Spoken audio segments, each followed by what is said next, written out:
लेबनॉनमधील संयुक्त राष्ट्रांच्या तळावरच इस्रायलने हल्ला चढवलाय। यामुळे फ्रान्सचे अध्यक्ष इमॅन्युएल मॅक्रॉन संतापलेत। मध्य पूर्वेतील इराण आणि इस्रायल यांच्यातील युद्ध आता भीषण वळणावर पोहोचले। दक्षिण लेबनॉनमधील संयुक्त राष्ट्राच्या तळावर इस्रायलने हल्ला केलाय। या हल्ल्याचा फ्रान्सचे अध्यक्ष इमॅन्युएल मॅक्रॉन यांनी तीव्र शब्दात निषेध केलाय।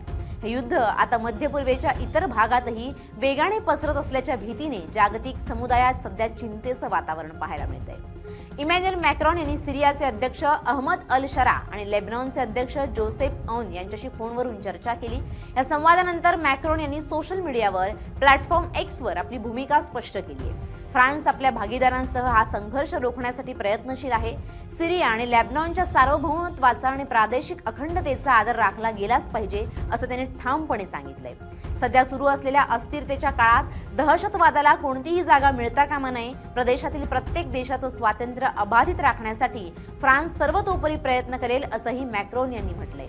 इस्रायलने थेट संयुक्त राष्ट्रांच्या तळाला लक्ष्य केल्यामुळे आंतरराष्ट्रीय स्तरावर संताप व्यक्त केला जातोय।